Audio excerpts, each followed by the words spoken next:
我重生的第一件事就是疯狂翘课锻炼身体，即使是面对老师的挂科警告和女友柳如烟的分手，我也无动于衷。只因重活一世的我知道，只要再过1个月，全球就会长出各种恶魔果实，届时只要得到恶魔果实者，就能得到超凡力量。而前世我即使获得了超凡能力，却还是因为果实能力低能和身体素质太差，惨死在丧尸潮之中。如今自己重生，当然要利用先知优势，把握一切可以利用的。据自己所知，前世就有一颗恶魔果实在学校附近一家名为你太美的水果店中出现，但是自己并不清楚这颗恶魔果实具体出现的时间，因此重生后，我每日都要来这家水果店买一些水果，顺便看看那一颗恶魔果实是否已经出现。走进店中，我照例挨个逛一圈，每一个水果都不放过。当我走到桃子区域时，忽然2根紫色的短枝条引起了我的注意，扒开埋在上面的一大群桃子，这紫色短枝条的本体赫然暴露在眼前。没错，和自己记忆中那一颗果实一模一样，这是海贼世界中四皇凯多的恶魔果实，是后世报道出来的，知道明确果实位置的最强一颗。太好了，我心中大喜，结账带着1兜水果，刚刚走出店门，迎面就来了一个身材颇为壮硕的中年男子。很快，一个前世记忆中的面容就与眼前男人融合，赫然就是前世青龙果实的使用者。我暗道万幸，若自己再晚来一步，青龙果实就被这个人买走了。回到宿舍，我不再犹豫，拿起果实一口咬下，仿佛泔水桶混入了化粉池，用变馊的抹布在里面涮几下后塞入口中，恶心的我险些吐出来，但我还是强忍住恶心将果肉咽下，又一发狠心，索性将剩余果皮、果核、叶子、短短的紫色枝条全部吞下。良久，我深呼一口气，奇迹的种子已经种下，就等待着奇迹的发生。随后我拿出手机，开始浏览短视频和贴吧，又在各大短视频平台和贴吧里浏览了一圈，并将一个 ID 输入搜索框，点开第一个视频。兄弟们，看到这颗响雷果实了吗？我在评论区拍卖，价高者得。我看到后心动不已，虽然我已经吃下青龙果实，不能吃第2颗，但是末世来临，所有人都知道恶魔果实的价值后，一颗果实万金难求，这是最重要的交换资源。就算不用来交换，我也可以给自己父母、给妹妹吃，或者也并非完全没有办法吃第2颗恶魔果实，只不过那需要实力、气运和机缘。没有在评论区留言，我直接对这个名叫高贵毛总的黄毛私信：兄弟，这个果子做的不错，跟真的一样，我要了。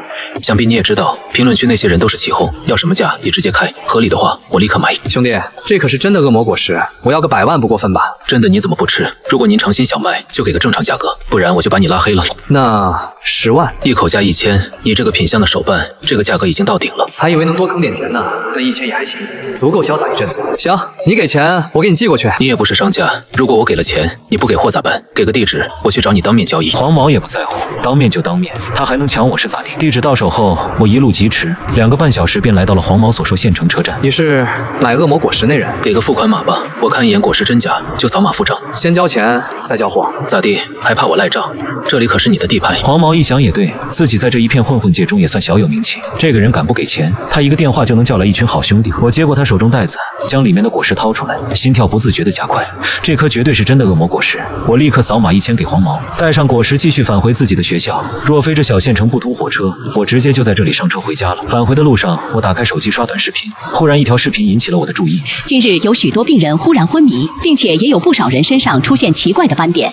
专家说，这极有可能是一种新型流感，呼吁大家戴好口罩，做好防护工作。看到这条新闻，我心中咯噔一下，昏迷，许多人身上出现斑点，这都是末世爆发的前兆。回到寝室，我抓起早就收拾好的行李就要出门，就在这时，身后忽然传来一声惊叫，不少人昏倒在地，并且身体开始出现斑点。与此同时，一股莫名恐怖的压力降临，所有人都感到心中一沉。而后，这些昏迷的人全部发生惊人异变，这些人眼珠暴突，指甲变得如同野兽般尖锐而细长，他们如丧尸般从一间间宿舍冲出。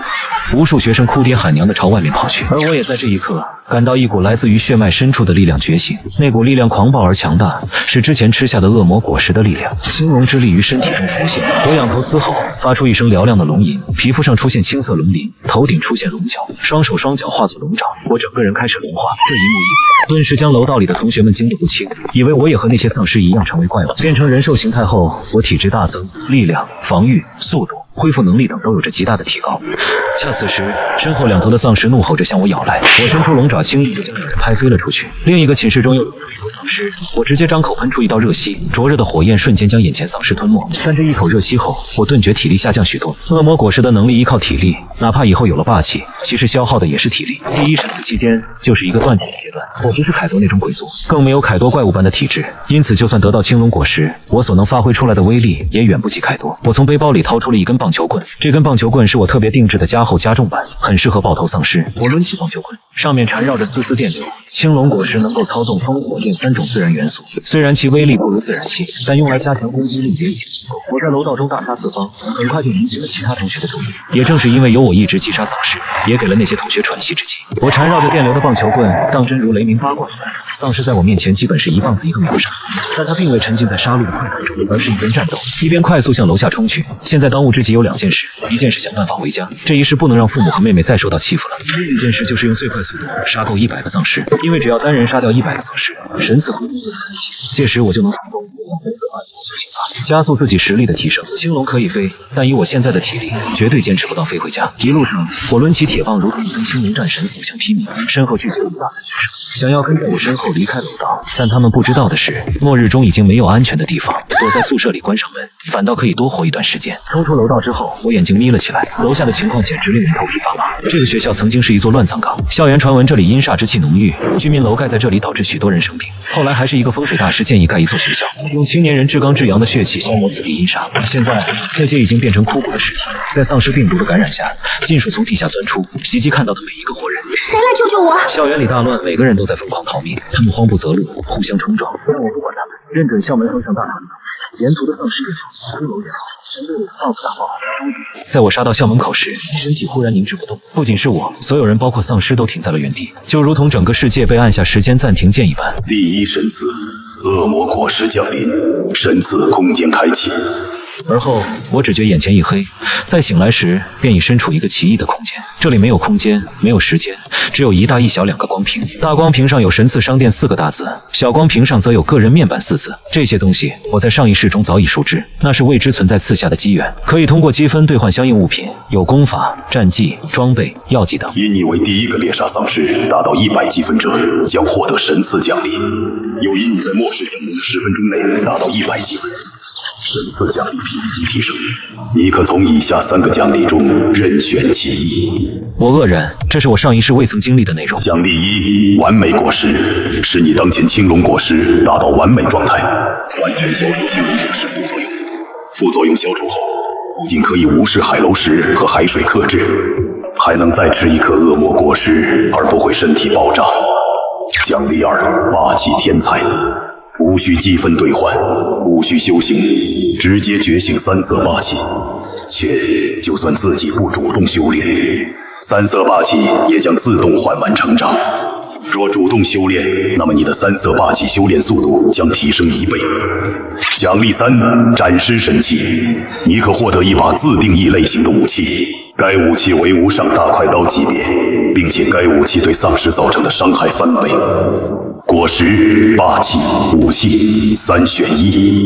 1和3可以立刻提升战力，2可以缓慢提升战力，但上限会更高。以我上一世获得第2神赐的经验来看，至少到那个时候，霸气还没有过时。正在我犹豫之际，忽然想起凯老师的金玉良言：霸气才是根本。罗杰、香克斯、卡普都没有果实能力，不还是成为举世无敌的强者？甚至凯老师为了追求霸气的提升，都没有怎么好好开发果实。打王路飞的时候，连觉醒都没有。选2：霸气天才。我不再犹豫，能力再精不在多，青龙果实有多强，取决于自己体质有多强。能将1颗果实开发到极限就已经不易。下一刻，福至心灵，我直接觉醒3色霸气，一道黑色而薄弱的霸气覆盖在拳头上，这是武装色。紧接着，我又用10积分兑换了5块水水肉，这是能迅速补充体力的食物，能让我在战斗中坚持更久。而个人面板提供的不仅是个人属性，还是通讯工具。当末日中人类的文明建设被破坏，所有人都是靠着个人面板的通讯功能来保持联系，并且这里面还很人性化的给分了许多频道。此时已经有不少人开始互相聊了起来。空间凝滞马上结束，以后可以随意念进入神赐空间。我只觉得眼前一黑，再次醒来时，意识又回到了身体之中，周围是无穷无尽的丧尸，以及慌乱不知所措的同学老师。我将1块水水肉塞进口中，一边狼吞虎咽，一边继续向校门外冲锋。忽然心有所感，我立刻腾挪身位，就在我刚刚站立的位置，就有一只骷髅手臂伸出，是见闻色霸气，缠绕着电流的棒球棍3下5除2，将冲来的几头丧尸灭杀。而后我变回人形，直接钻进车里，开足马力向城外冲去。路上逃难的车辆不绝，他们以为丧尸在城市中爆发，就想逃到人烟稀少的地方苟延残喘。可是这个世界已经没有一寸净土。车子里此时还在播放着广播，是国家紧急通知，所有人不要慌乱，待在家里关好门窗。我们的部队已经出动，我们的生物实验室也在研制解毒药剂，请大家维持秩序，不要乱。第一波丧尸病毒在空气中传播，体质弱者会被感染，因此医院和养老院是感染多发区。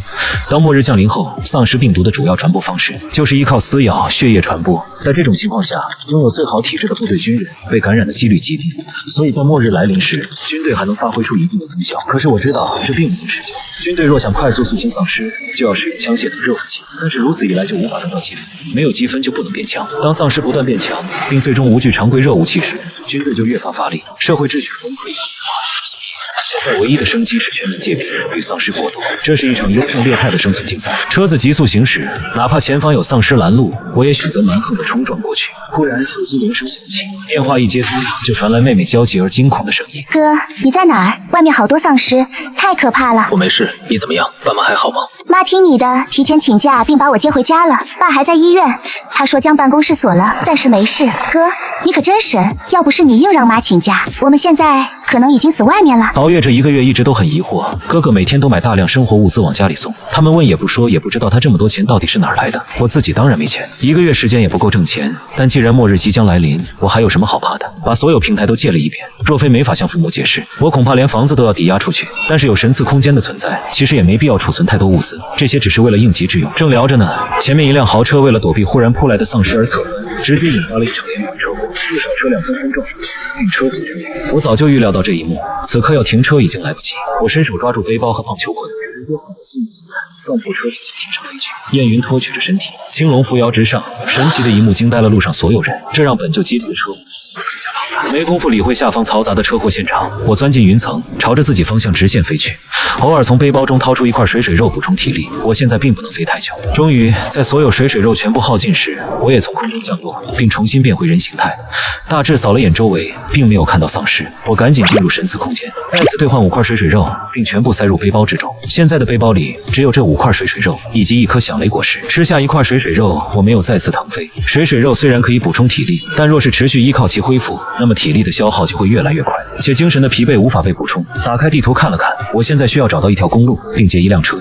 找准方向后，方才再次变成青龙。这一次，我仅飞了10分钟，便看到下方一条高速公路，上面有无数汽车在快速行驶，而我要找一辆坚固的越野车。下方车流中，许多人都看到了天空中飞翔的青龙，立刻就有人将这一幕用手机拍了下来，并上传到神赐空间的通讯频道之中。家人们，我看到了一条龙，好大的青龙，得有近100米长吧？青龙应该是凯多的青龙果实吧？不知道是谁运气这么好，能获得这种强大的幻兽种。我曾经获得1颗响雷果实，但是我以为那是假的，就给卖掉了。一颗真的恶魔果实，还是稀有自然系中的响雷果实，它竟然只卖1000。小黄毛现在想抽死自己。从冀州到豫州的高速公路上空，化作青龙的我，终于发现一辆看起来极其坚固的越野车，正准备落下搭个顺风车时，忽然眼角余光瞥到公路旁的一棵大树上，有一抹暗淡的光芒闪烁，心中有一丝悸动。我向那一棵大树落去，当临近时，一双龙眼猛然瞪大，偏住我眼。只见那棵不会结果的杨树顶端，茂密的枝叶中竟悬挂着一颗果子。这颗果子形如玉米，通体金黄，并附带白色卷曲纹路，竟是自己没见过的果实。不过这也正常，末世中的恶魔果实远比漫画中要多。漫画里不过数十，但是根据自己潜意识中被统计出来的果实，足足有数万之多。当然，其中大部分都是动物系，幻兽种也没有那么少。毕竟全世界各个民族的神话数不胜数，其中的每一个神兽、魔兽等都会成为一颗新的幻兽种。但是哪怕幻兽种烂大街，也依旧无愧最强称号。我伸出龙爪将这颗果子摘下，放入身后大背包。等自己积分达到1000之后，就可以在神赐空间中开启一项新的权限——恶魔果实鉴定，这样就可以避免吃下一些不合心意的果实。当然，鉴定费很贵，每一次鉴定都需要花费足足1000积分。正当我准备再次追上那辆越野车时，前方一辆大货车突然发生侧翻，3头丧尸从车子中爬出，开始阻挡攻击周围车辆。但是这个时候哪辆车子敢停？全都一踩油门从丧尸身上冲了过去，并左右摇摆试图将丧尸甩下来。这种行为直接引发了连环车祸。我瞥了眼那边，没有理会，而是降落到侧翻的大货车旁，化作人兽形态，拖住其侧翻的一面，硬生生将其翻了过来。青龙果实提供的力量极其恐怖。随后我钻入车中，直接向前开去。当来到连环车祸现场时，再次化作神龙，将挡住自己去路的汽车残骸尽数挪开。身后的那些车辆从我清理出来的路面中通行，竟然不自觉地紧跟在我身后。我从后视镜中看到了这一幕，但是无所谓，这些人想跟就跟嘛，只要不影响到我的行动就好。车祸频繁发生，我也时不时下车解决丧尸并清理路面。只要你肯保护我，我可以给你用不完的钱。一身富态、大腹便便的中年油腻男人向我露出了讨好的笑容。再向前1一步。4。中年男人惊恐的竟不由自主的跪了下来，仿佛面前这位龙化的青年是这天地间的至尊。淡淡的霸王色将一群准备前来搭话的人吓得呆滞在原地。可是生死危机下，还是有人想要为自己搏一把。一名姿容姣好的御姐型美女大着胆子走上前来，哪怕是末世中，她依旧打扮得如此靓丽。小哥，能带上我吗？你可以对我做任何事情。可是我给予她的依旧是一句冷冰冰的滚。正当我刚刚解除能力要上车时，身后又走来了一名壮硕的男人。这位先生，我愿为您效忠。他见我没有要停下的意思，赶紧用最快速度推销自己。先生，我也看过不少末世文，您虽强大，难道不要人手建造基地吗？我孟奎别的本事没有，一把子力气还是有的。我是一名搏击教练，肯定能帮上您的忙。我停下脚步，回头看了他一眼，摸着下巴思考了一阵。这个人说的不错，文明秩序即将彻底覆灭，要在末世生存，我需要建造属于自己的安全基地，用来和丧尸对抗。这些丧尸的成长速度极快，仅靠自己也很难无时无刻的保护家人。上车吧。见我同意，孟奎欣喜不已，自己的包裹、行李、车子什么的都不要了，生怕晚一步我就弃他而去。他也不敢上副驾驶，而是利用自己的身体素质爬上后面的车厢。孟奎的成功让其他人看到了希望。这位大佬也不是完全不近人情，然而油腻中年男人刚开口就被我打断了。我就算要招人，也不可能直接在这里招太多，前期有一个孟奎也够用了，而且这个人的忠诚度还是个问题，需要慢慢考验。请给我一个机会，我的能力和我的命都将用于实现您的目标。这女人看着是个狠人，也许能够成就一番大事。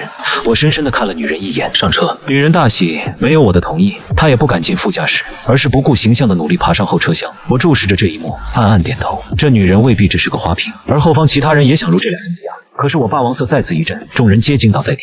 有资深海迷认出了这种王者之气。我的天，大佬已经觉醒了霸王色。回到车上，我发动车子继续前进，足足行进了2个半小时，我才找到了路边服务区。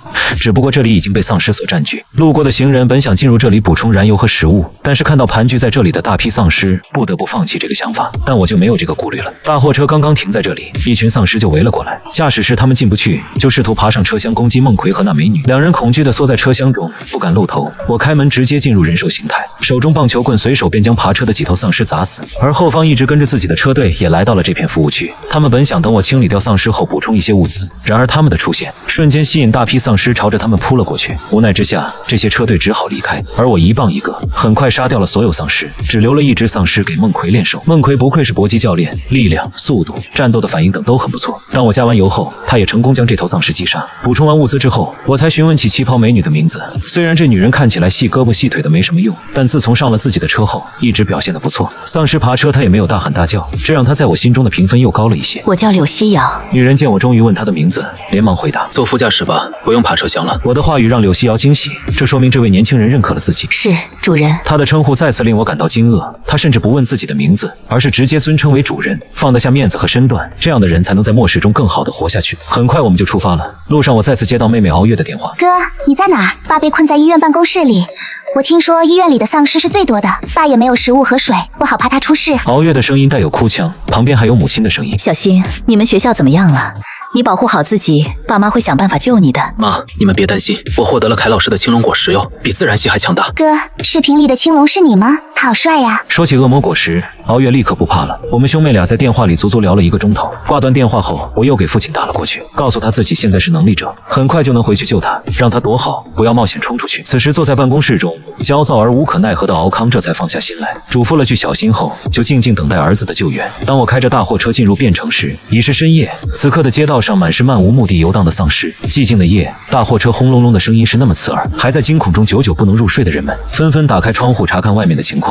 我没有回家，而是直接前往中心医院，这里聚集着数百头丧尸。我下车后直接进入人兽形态，电流缠绕上棒球棍，在丧尸群中肆意杀戮着。走入医院，这里已经看不到一个活人。你们俩先在这里等我，我把我爸接出来，咱们再走。在我离开后，孟奎两人立刻躲进一旁的房间，并用大量桌椅将门堵住，等待着我归来。我一边击杀丧尸，一边拿起手机与父亲通话。爸，我已经到你们医院了，你在哪间办公室？另一边，敖康又饿又渴，还被外面不停撞门的丧尸折磨着精神。此刻深夜，他昏昏沉沉中半睡半醒，忽然被手机惊醒，一看是儿子的电话，立马就来了精神。小心，医院里有很多丧尸。他没有说自己的位置，反而先让我注意安全，直到我给他打了个视频通话，看到我龙人模样大杀四方的英姿，敖康方才放下心来，为我指明方向。我很快就来到角落一间办公室门前，这里聚集着12头丧尸，在不停地撞击屋门，屋门也出现了不少破洞。若非敖康用大量桌椅堵住大门，丧尸早已经冲了进来将它撕碎。我抡起铁棒将这些丧尸尽数爆爆头，随后一脚暴力踹开了房门。屋子中的父亲虽然状态不佳，但身体完好，这就是最大的好消息。敖康一边大口吃着我给的水和肉，一边打量面前威武的龙人。这就是你和小月说的恶魔果实能力吗？被困在办公室的敖康也趁这个时间看了不少神次空间的通讯频道中的视频和评论，大致知道了一些有关海贼王的事情。嘿嘿，我傻笑一声，随手一棒子敲死又一头闯进来的丧尸。怎么样，你儿子帅吧？臭小子，帅呆了！敖康在逃跑的短短时间内就目睹了无数被丧尸所杀的人，如今自己一家竟能安好，这已经是末世中最大的好消息了。带着父亲离开医院的路上，我还能看到有些房子破烂的门洞中有人向外观察。当看到敖康跟着一个龙人离开，那龙人又生猛的一劈时，顿时有人叫道：“老，救救我！”敖康看到同事呼救，脸上露出一抹不忍。小心，也救救他们吧，都是同事，怪可怜的。救出来又如何？难道我还要再把他们挨个送回家？就算回家了，难道就能活下去？不理会这群人的呼喊，我拉着父亲快速离开。经过孟奎和柳西瑶的房间时，我清理掉撞门的丧尸后，一棒子敲碎了房门，将二人带出。大人，主人。看到我返回，两人立刻恭敬出声。敖康却是惊了，他不可思议地望向我，一名肌肉壮汉，一名绝美女人，这样的人为何会如此尊敬自己的儿子？而且他听得清清楚楚，那个美女喊自己儿子为主人。哦，卖高的，儿子背着自己这么会玩吗？饶是以我两世为人的脸皮，此时竟也有些发烫，但还是故作镇定。路上收的2个小弟，但敖康的眼神分明是不信，一副你肯定没说实话的表情。我无语了，也不打算继续解释。带他们回到大货车处，让父亲坐上副驾驶后，又将柳西瑶赶回了后车厢。回到家后，妹妹敖晨一脸惊愕地看着柳西瑶。好美的女人，而且这女人刚才喊自己哥哥什么？主人？哦。老哥在外面都做了些什么呀？他竟然还敢将这女人带回家。还有那个肌肉壮汉，就算他说自己是特种兵，我也会信的好吧？竟然叫老哥为老大。此刻柳西瑶如同一名称职的女仆般，将双手重叠放在小腹处，安静地站在我身后。孟奎显然有些不知所措，他性格虽外向，但这是自己所效忠的老大的家人，他不知道自己该如何与之相处。最终还是我的母亲张红主动说道：“都饿了吧，来吃饭吧。”她在得知儿子即将回来后也不睡了，连夜做饭，就为了让儿子和丈夫能吃一口热菜。只是没想到儿子又多带了2个人回来，如此一来，饭就有些不够了。但好在我提前准备了不少罐头，打开一些，凑了一大桌。见孟奎两人拘谨地站在一旁，我连忙叫他们过来一起吃。孟奎正要上前，柳西瑶却是说道：“给点罐头就行，我不能和主人同桌吃饭。”此话一出，在场的人一个个全都目瞪口呆，敖月怀疑的眼神在两人脸上扫来扫去。我知道了，这个叫做调情。话还没说完，就被我一个脑瓜崩弹在脑门上，痛得他泪水在眼眶中打转，抓起我的胳膊就咬了起来。晚饭过后，我从背包中取出恶魔果实，我这里还有2颗恶魔果实，一颗是响雷果实，另一颗还不知道具体是什么，你们吃了吧？孟奎和柳西瑶皆是震惊，没想到我竟然还有2颗，眼神中透出深深的渴望。敖月十分好奇地拿起2颗果子把玩，随后递给父母看这神奇的果子。然而敖康看完之后却还给了我，给小月吃1颗吧，我们年纪大了，就算吃下也是浪费。是啊，有你保护我们，我们就很满足了。这么贵重的东西，你留着肯定有更大的作用。我已经有青龙果实了，以后提升实力肯定很快。你们吃下果实，也能快速击杀丧尸，然后兑换霸气修行法，这些才是末世中生存的资本。然而说了半天，爸妈2人还是拒绝。不了，以后你如果有更多，再给我们也行。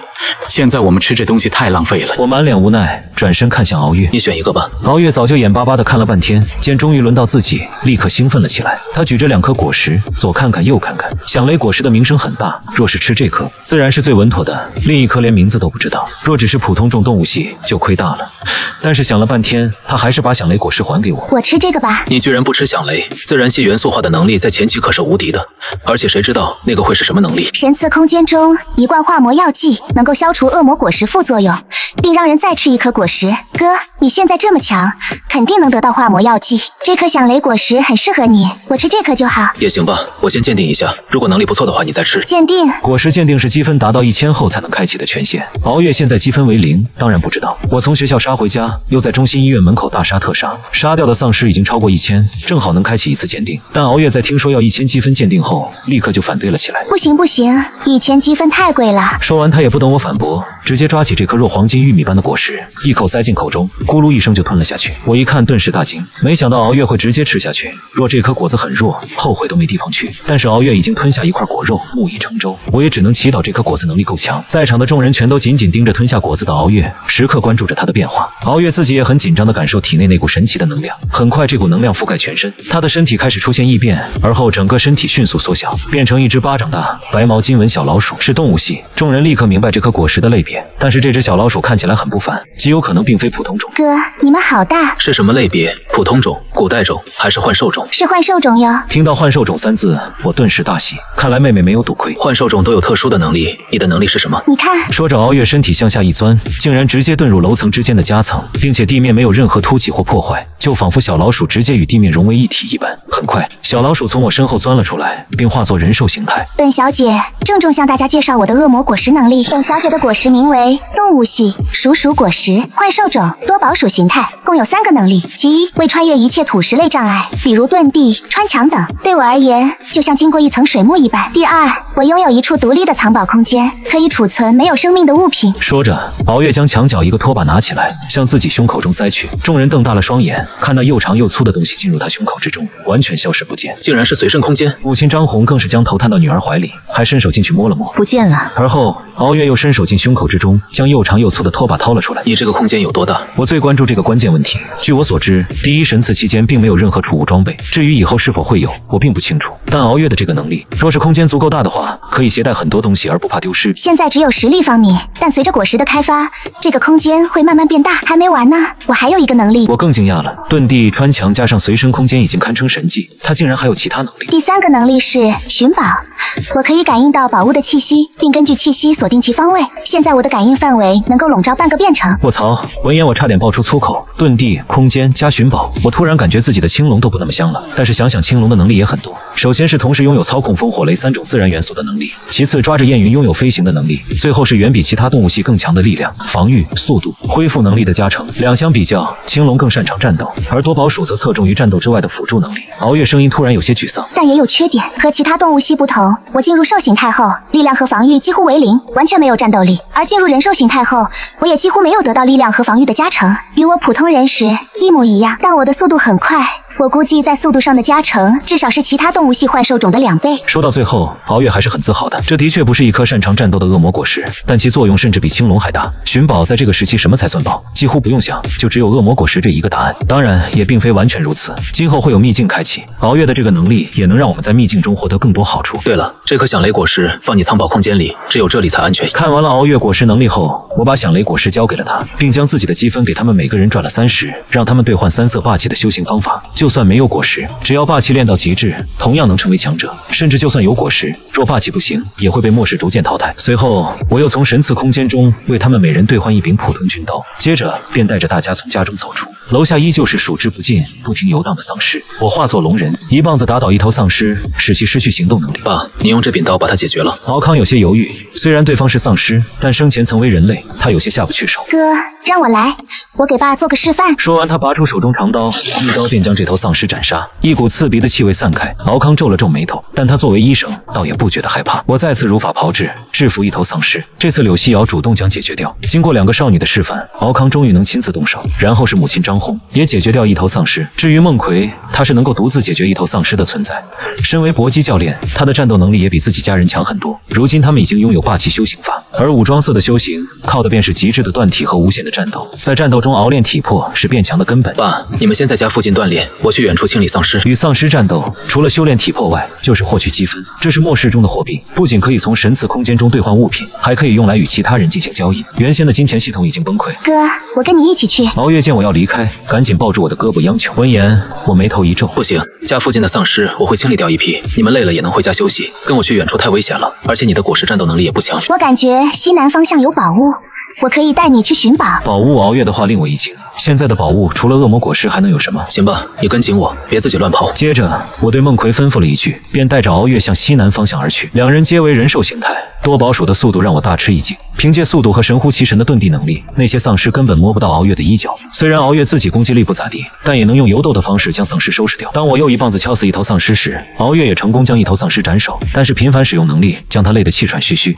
可依旧开心地向我炫耀。老哥，我又解决掉一头丧尸。看着少女一脸快夸我的表情，我笑了笑。我家小月真强。听到我的夸赞，少女一双美眸弯成了一对月牙，一对小酒窝在脸颊浮现。但是战斗中哪里能如此得意忘形？一头丧尸从后方扑来，想要袭击敖月。他一惊，连忙想要遁地逃开，但是体力的大量消耗让他无法遁地。丧尸越来越近，千钧一发之际，我一棒子将这头丧尸击飞。哥，我打不动了。敖月大口喘着粗气，他既没有像我这样拼命锻炼1个月，更没有霸气天才这种天赋。在我积分的帮助下，他只是获得了霸气的修行资格，还没有觉醒出霸气。多宝鼠对体力也没什么加成，能战斗到现在，已经是他平日里多加运动的结果了。这个方向，我带你去。敖月将长刀塞进藏宝空间，变成兽形，跳到了我的肩头上，巴掌大的小老鼠蹭着我布满龙鳞的脸颊，我直接龙化，一声震耳欲聋的咆哮声响彻整片云霄，将无数躲在居民楼里的人惊动。他们纷纷探出脑袋，便看到一条青龙踩着焰云扶摇直上，冲上云层之中。青龙大佬竟然来了我们变城，他能将变城的丧尸清理干净吗？又有人将青龙翱翔的画面拍摄下来，上传到神次空间的通讯频道中。他们不敢与丧尸战斗，只能躲在屋子里，通过神次空间与世界各地的人进行交流。变成上空，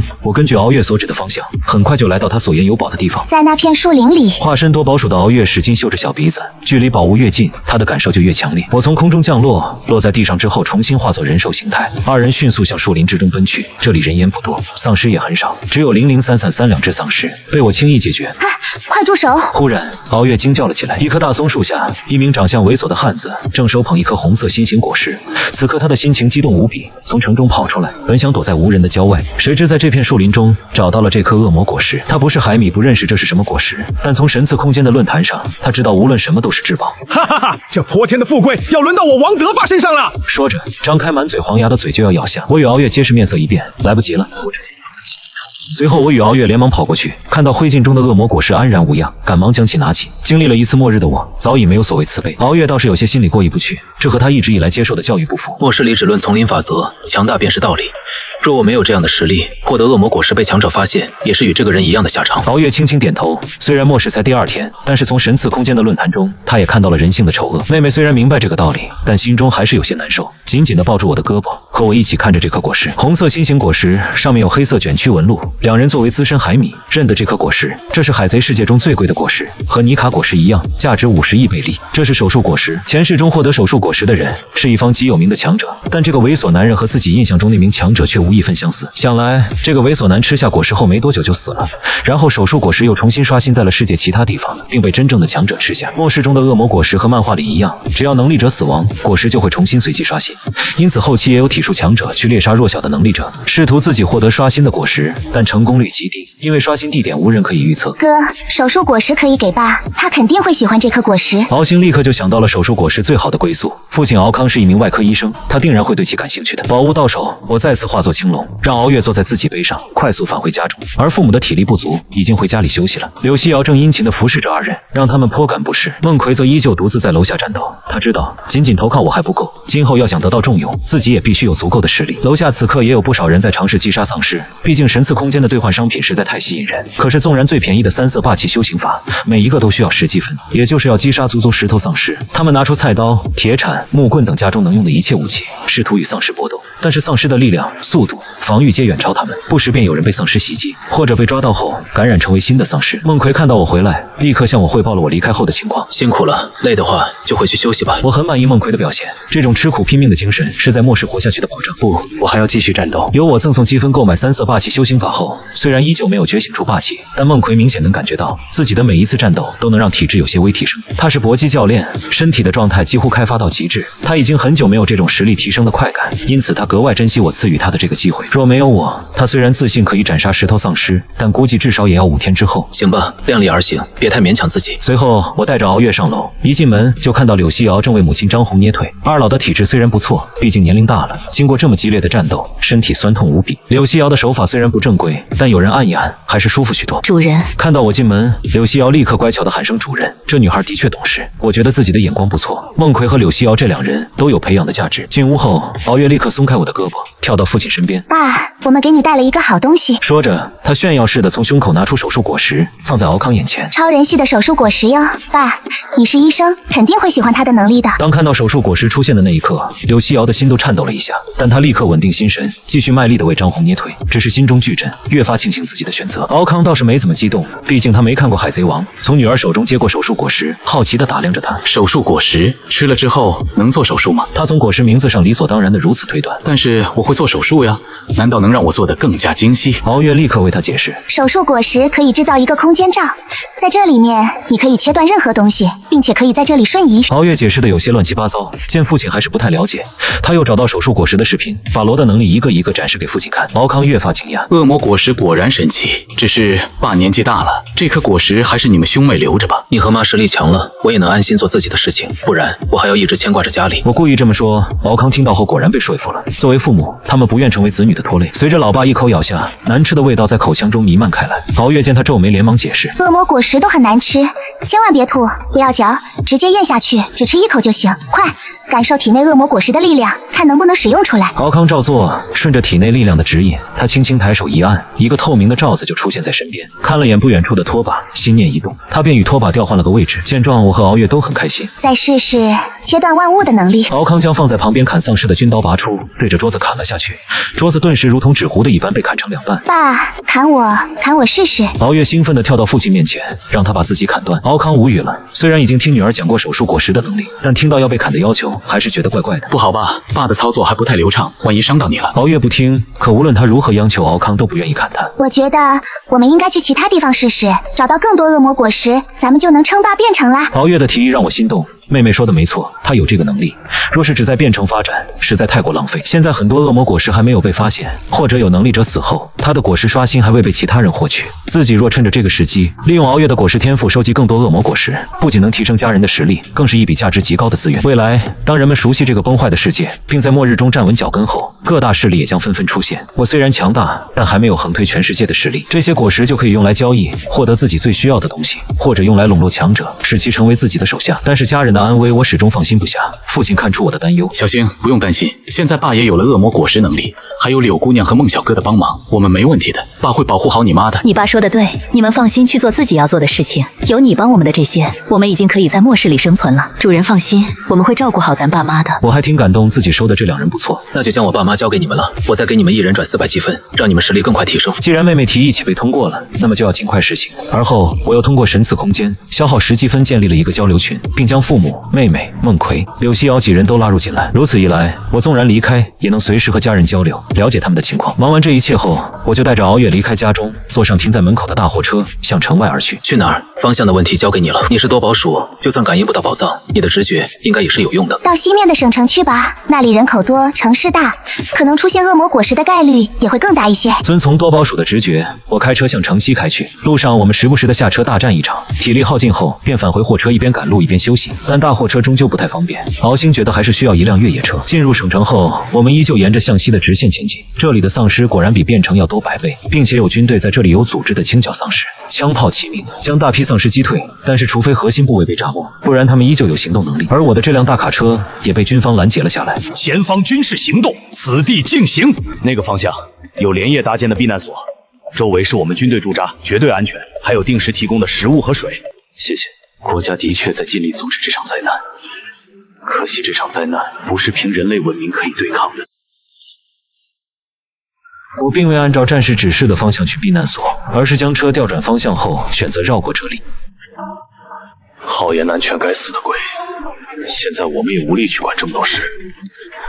我们开车返回了之前来时的岔路口，向北走了大概7、8公里后，再次向西行驶。这里没有被军方包围，丧尸依旧猖獗，偶尔能看到依托楼房与丧尸作战的人。他们使用各种办法击杀丧尸后，立刻撤回房子中，休息过后再次出来找机会杀丧尸。所有人都在想尽办法在末世中生存。虽然没有找到果实，但我找到了一个更好的东西。这辆车说是越野车，其实相当于民用的装甲车，除了没有定位系统和武器系统外，坚固的一比，是我理想中的车型。此时一名青年依托猛士在车门开了一个洞，然后他钻进车里，将一根长矛伸出来刺杀来袭的丧尸。虽然很难直接命中头颅，但慢慢磨也能让他杀掉几头丧尸。我将大货车停在这辆东风猛士旁边，和敖月一起跃下，龙人形态启动，一根加厚加重的棒球粉所向披靡。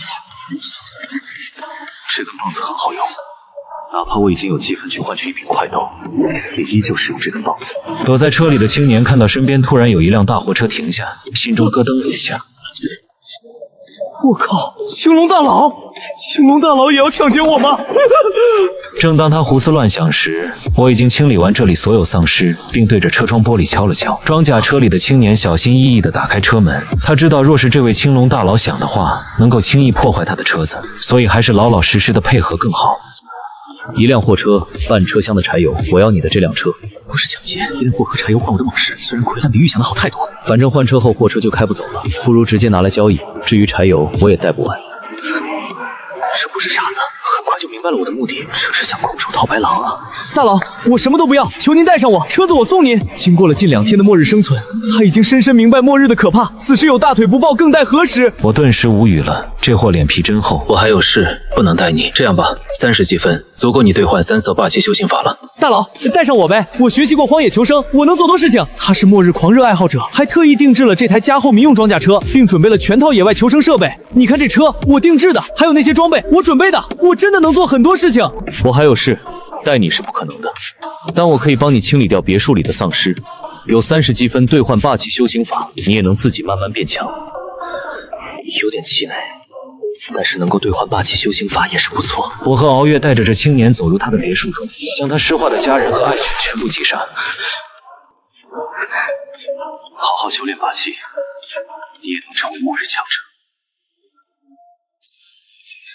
大佬，我叫林天，能告诉我你的名字吗？如果我想找你的话，该去哪儿找？对自己这么执着，但告诉他也无妨。若此人真的有天赋，以后倒可以收为己用。我叫敖星，家在汴城。若你能徒步来到汴城，我就考虑收留你。敖星吗？徒步到汴城而已，我一定可以做到。即使击杀丧尸也没用。纵然砍掉丧尸的脑袋，这些死亡的丧尸也会被其他丧尸吞噬，并引发进化。想要彻底消灭丧尸，需要放火焚烧，将其尸体彻底焚毁。然而丧尸尸体被焚烧时，其体内淤积的尸气会扩散到空气中，使得空气中丧尸病毒的浓度变高，进一步感染体质弱的人类。而且丧尸病毒会在高温下被催化，变得更加强力。这是个两难的抉择，唯一的办法就是修行霸气。霸气是炼体的过程，将身体锻炼到极致，就不惧丧尸病毒与丧尸。其他方法都是扬汤止薪而已。你的藏宝空间再大点就好了，这样我们就能把柴油全都带上。现在燃料有限，我们能寻找的范围也就有限。你以为我不想？果实能力的开发哪有这么简单？少吃这些垃圾食品，累了去神赐商店兑换一块水肉，能很好的补充体力。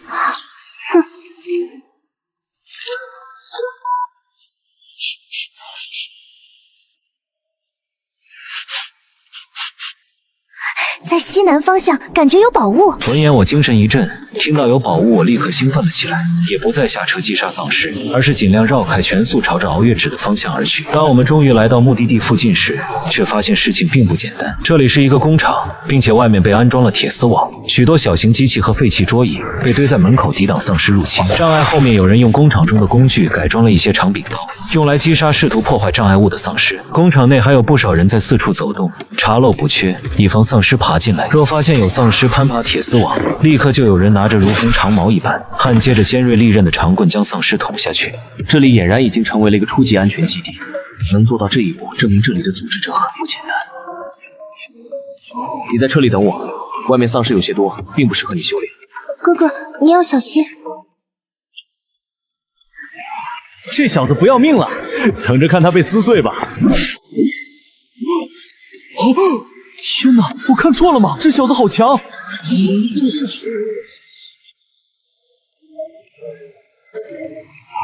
周围的丧尸都被我所吸引，但我依旧没有开启龙化，因为我如今已经达到铜脾境，本就不错的身体，加上1个月辛苦锻炼，给了我一个健壮的底子。霸气天才直接觉醒霸气，又有被动提升和主动修行速度翻倍的双重效果。我的霸气进重飞快，在末日开始的第2天就达到了铜脾境。所谓铜皮，当然不是真的皮如铜铁，炼体由外而内，皮肤是身体的第一层屏障，将皮肤练到坚韧的地步，能够大幅降低身体受到的冲击，以及攻击时承受的反震力道。这是身体在锻炼中的第一次蜕变，力量、防御、速度、恢复能力等也全面提升。青龙果实哪怕我不龙化，也为人形提供了一定的体质加成，这才让我可以在不用能力的时候，也可以轻松击杀丧尸，并且不用能力击杀丧尸的难度挺上，对于霸气的提升会更快。那辆车我知道，是东风猛士，属于民间装甲车。他本可以开着这辆车离开这片丧尸群，却特意停在我们门口，一定是对我们的基地有想法。他想干什么？抢我们的基地？要不要告诉老大？快去老张！老大，外面来了个高手，一个人杀了上百丧尸，还开着辆东风猛士停在门口。兄弟们觉得他可能对在咱们基地有想法。果然是一名高手。他击杀丧尸实在太过轻松，给了我极大的压力。若此人对我们的基地心怀不轨，我们能够对抗这个人吗？足足1个小时后，工厂北门前的丧尸终于被我清理一空。甩着酸痛的胳膊，我大步来到工厂门前。我要进去拿个东西。你要拿什么？我总不能说自己要拿恶魔果实，看样子这里的恶魔果实藏在一个不起眼的地方，不然早就被这些人吃掉了。拿点蔬菜。这话一出，我更加确定他就是奔着我的基地而来，并且要骗我开门后占据基地。兵法里有个什么来着？假途灭国。我虽然只是一名普通工人，平日里也是会读兵法的。这人别想骗我们自己都不够吃，你去其他地方找吧。就是，别想骗我们，去别处找。我如果一定要去拿，我虽然不是好人，但一般情况下也不会随便杀人。希望这些人能够识趣。妈的，我们这么多人会怕你？有种的进来！来啊，看谁怕谁！我以为能吓到我们，老子今天就等着你进来。看看你怎么应对。就在这时，一股无形气势扩散开来，工人们只感到仿佛面对惶惶者之威，心中战栗恐惧，甚至有人扑通一下跪倒在地。最胆怯的几人甚至直接被吓晕了过去，只有老张等几个已经开始修行的人还能直视我。绝对是霸王色！霸王色！头，让他进来吧，就算让他做头也不丢人。是啊，强者为王，不丢人。我释放出霸王色后，就已经不打算继续和他们谈判，实在太过浪费时间。我手中棒球棍上包裹着一层黑光，用力一砸，众工人辛辛苦苦布置的障碍便被破开。老张握紧了手中兵器，但终究没敢出手。最好老实点，想想自己和丧尸的脑袋谁更硬。小渊，过来！一直看戏的敖月听到我的召唤，立刻拔下钥匙，跳下车子，一蹦一跳的向我跑来。他一边嗅着秀气的小鼻子，一边领我向仓房后面走去。你们是谁？滚开！小兔崽子，你说什么？敢这样跟老娘说话，待会儿把你吊在门口喂丧尸！哟，还带着一个漂亮小姑娘呢，从哪个会所带出来的？一会儿和工厂里的小伙子们好好玩玩。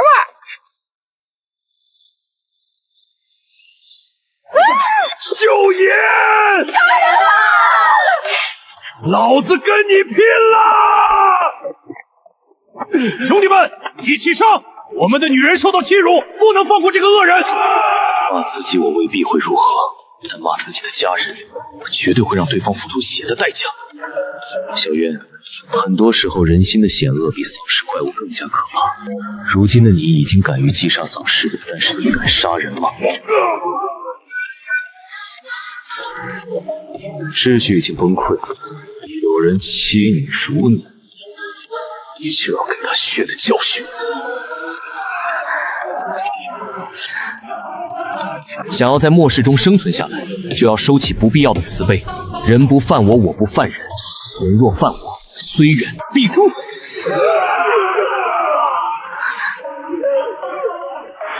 他是恶魔果实能力者。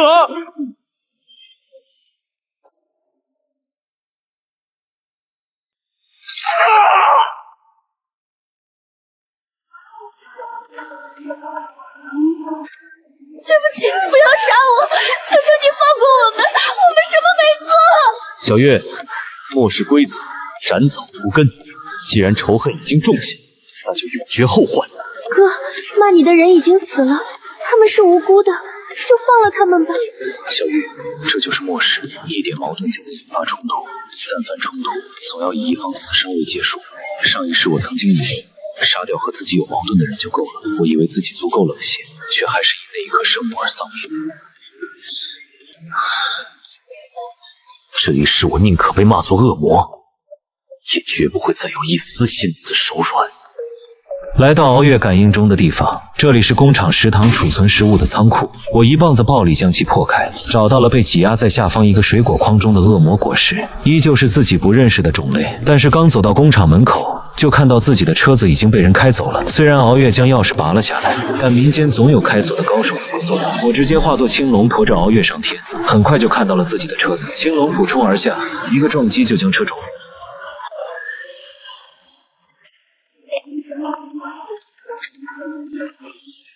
大佬，求求您不要杀我，求求您！回到车上，调皮的熬月一路上都很沉默。他今天当真被我杀伐果断的手段吓住了，就仿佛那不是自己的哥哥一般。哥，你之前好可怕。小月，记住现在已经是末世了，除了我们的家人，任何人都不能轻易相信。哥，你是不是重生了？哥，你是不是重生了？卧槽，老子露出过破绽吗？这丫头为啥突然这么说？你疯狂囤粮，还让妈一定要请假带我回家，那么坚定，你一定是知道的。而且自从你回家之后，我就感觉你好陌生，就仿佛是另一个人一样。我想出现这种情况只有2个原因吧，要么是你重生了，要么是你被夺舍了。说到最后一句，熬月声音越来越低，他不敢看我，生怕自己哥哥已不是本人。臭老哥，哥，我就知道你不会丢下我的。哥，你前一世是咋死的呀？我在你前世里厉害不？还有咱爸妈，他们安好吗？你们都死了，但是这一世，无论是谁胆敢伤害你们，我都要诛他9族。从工厂离开后，我们继续向西而行。路上遇到丧尸群时，我们就下车与丧尸战斗。为了锻炼霸气，我也不再开启青龙的能力。熬月还未觉醒霸气，实力很弱，靠着多宝鼠的速度加成，他倒也能与丧尸战斗的游刃有余。2人就这么一路向西走了3天。3天来，我们没有再发现恶魔果实，这让熬月最初的热情也有些低落。他甚至怀疑是不是自己的能力出了问题。但我告诉他，这才是正常情况。前世我活到了第2神次期间，经过某强大势力统计，出现过的不同能力者共有1万多。虽然比漫画里那不到100的恶魔果实多得多，但平均到全世界近100亿人口上，我能在这几天内连续获得5颗恶魔果实，已经很难得了。哥，我们往那个方向去。熬月指着岔路旁的一条小路，我惊讶地看了看地图，那里通往大山之中。前世也的确有不少人跑进深山之中，他们虽然躲过了异变人群，却也失去了成长的机会，最终不幸殒命在山林中。我感觉那里会有好东西。熬月自己也不太确定，毕竟直觉这种东西太过玄幻，但我很信任他，立刻开车向山中而去。没有丧尸堵路，车子开足马力，速度飞快。熬月将小腿翘在前方，一边晃着腿，一边吃着零食，并在神次空间中刷视频和帖子。太好笑了！哥，刚看了个帖子，有人没有得到恶魔果实，在那儿抱怨呢。喂，你那是什么表情？你知道这个抱怨的人是谁吗？我觉得不管是谁，都不可能有这么好笑。是尾田。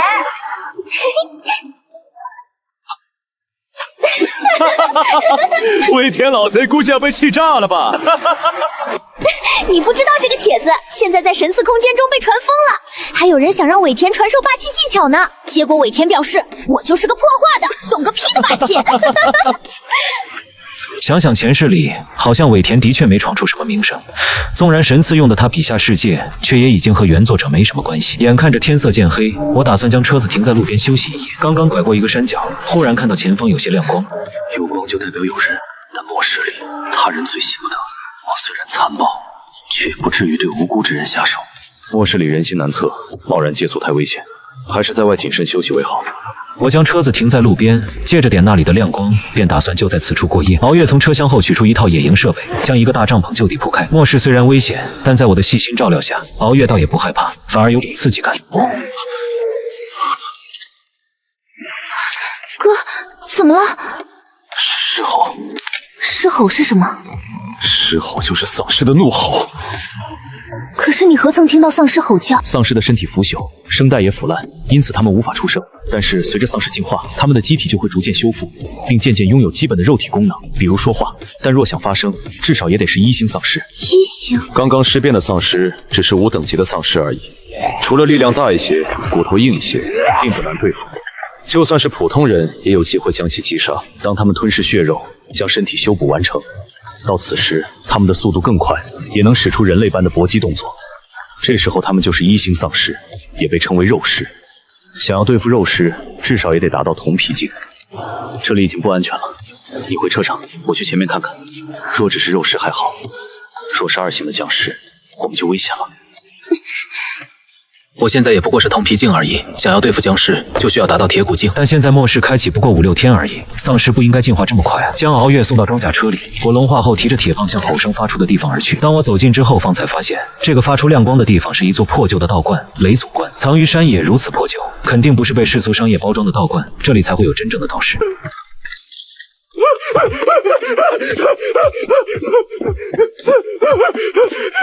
救命啊！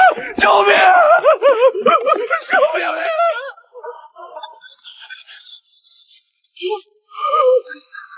妖怪！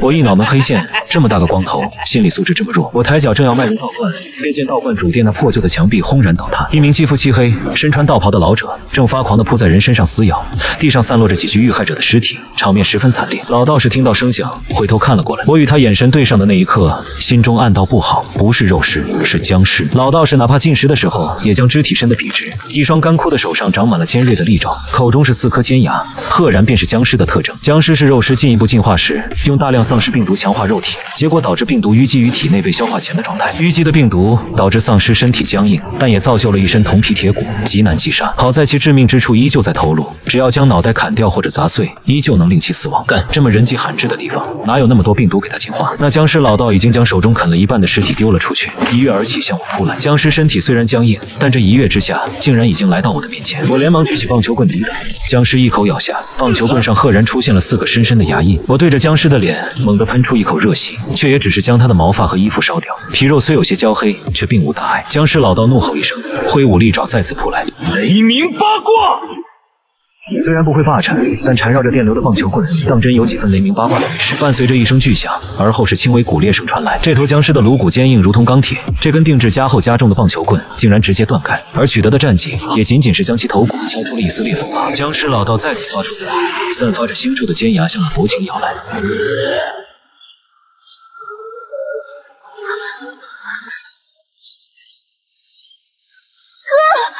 小月，遁入地下，等我杀掉他再出来。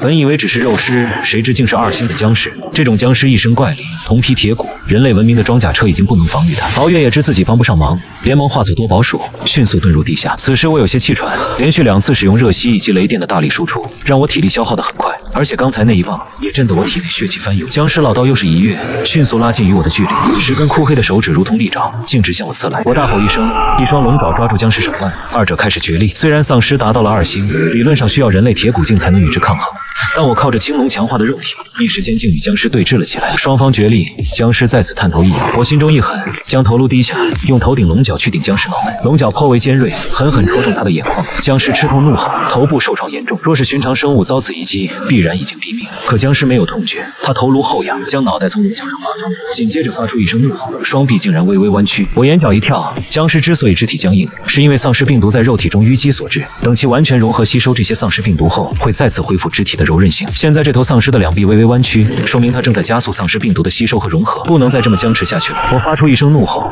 将僵尸双臂甩开，化作青龙腾空而起，龙尾瞬间抽下，抽的这头僵尸一个踉跄，一发雷霆劈落，使其身体更加焦腐。坏风！纵然僵尸铜皮铁骨，也被划出无数伤口。风云动处，青龙冲下，一双龙爪抓住僵尸双臂，将他提起。被坏风吹得身形不稳的僵尸用不上力，被青龙直接带上天空。我怒吼一声，龙爪发力，想要将僵尸直接撕成2半，但是僵尸也在向内用力，我竟然撕不开。自己境界还是太低。化身青龙后虽然可以压制僵尸，但想要将其击杀却也不易。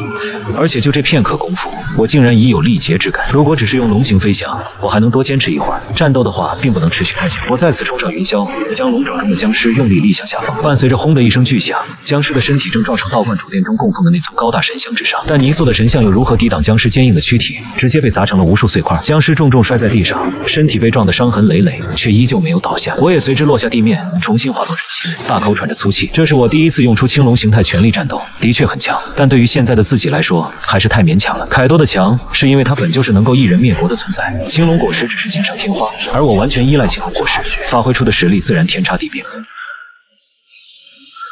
哥，吃肉。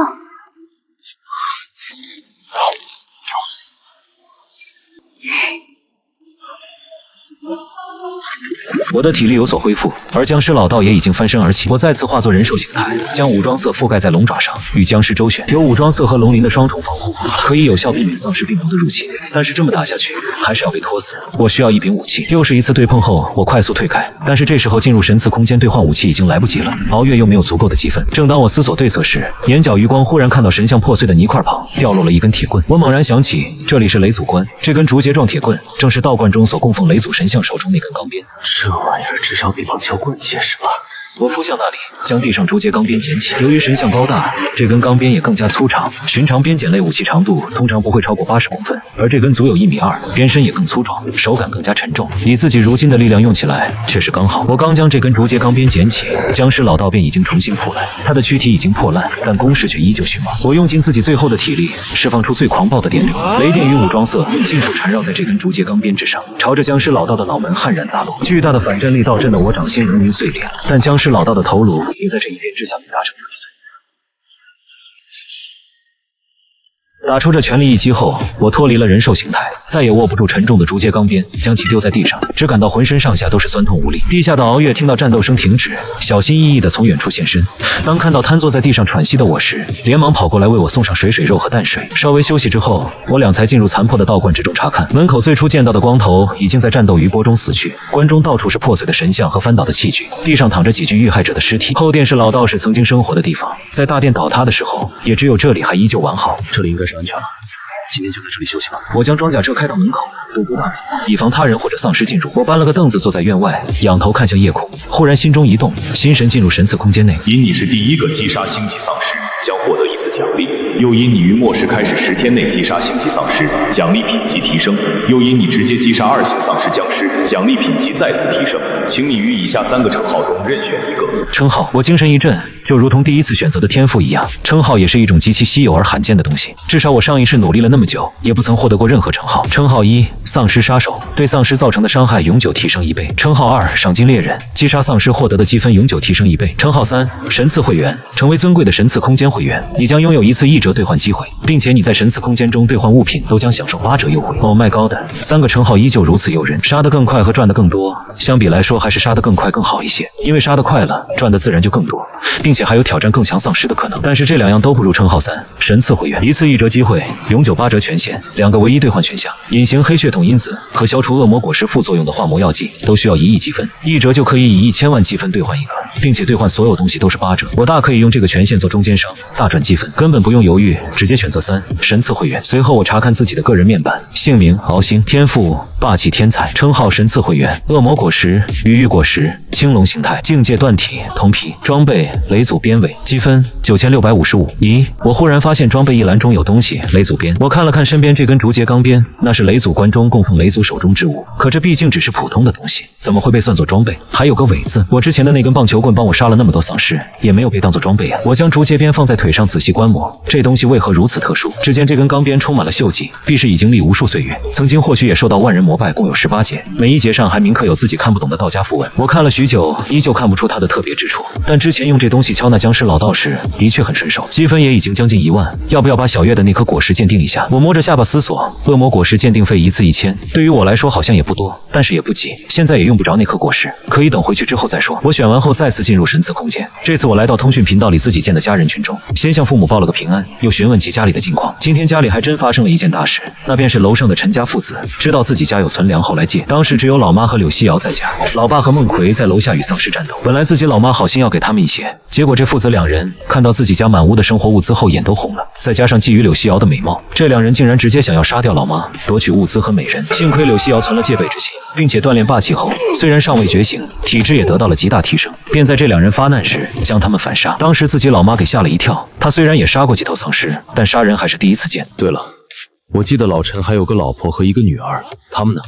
老大，他们已经被我杀了。当得知张红受袭，他吓了一跳，自己可是对老大保证过，不会让老大父母受到伤害的。于是愤怒的他突击踹开了楼上陈家大门。孟奎的果断和狠厉令我吃惊，他和自己不同，没有经历过末世，竟然也能如此果断，做得不错。我没有感谢，而是夸奖了一句：我明白末世中上位者该如何做。老大，我查看过了，这栋楼除了咱们家，已经没有活人。我明天打算去弄些建材，将楼道堵上，做点防御工事。行，你小心点。我对孟奎的想法表示赞同。到这时，我方才问起两人的家庭情况。孟奎的母亲身体不好，在丧尸病毒爆发后，昏迷中被他送到医院，结果在末日爆发时失化，直接将孟奎的父亲咬死。孟奎仓皇逃出，开着自己的车子就想逃离城市，因此他效忠我来到汴城，并没有牵挂。柳西瑶和他不一样，他是乡镇户口，自己靠奖学金上的大学。他很聪明，知道利用自己的优势从男人身上攫取钱财，但又能一直让男人得不到他。西瑶啊，你弟要结婚了，女方要求必须有房，你这房子刚买，就先过户给你弟吧。就是，你当姐姐的可得帮衬着点你弟。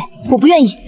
你个死丫头，翅膀硬了是吧？我供你吃，供你穿，供你上大学，你就是这么报答我的？你个不要脸的东西，你怎么可能这么年轻买房？这房子肯定把房子是你用不正当手段得来的。我们走。结果被拉去转移房产时，末日爆发，他趁乱逃走，并不清楚父母和弟弟现在的情况。当然，他如今也不在乎他们的生死。我已经和他们断绝关系，他们是生是死，已经与我无关。以后我只是主人的人，为您做任何事。我唏嘘不已，末世无情，他们若没有遇到自己，大概率已经死在路上。末世中，老实躲在家里，远比向城外跑生存率高得多。好好做事，我不会亏待你们。接着，我又将自己这一路的见闻对他们诉说了一遍，并让他们小心进化过的丧尸。结束通话后，我又和敖月聊了会儿天，看了看神赐空间通讯频道里有没有新的新闻，便沉入了梦乡。道观外，一个小小的身影悄然出现。师傅。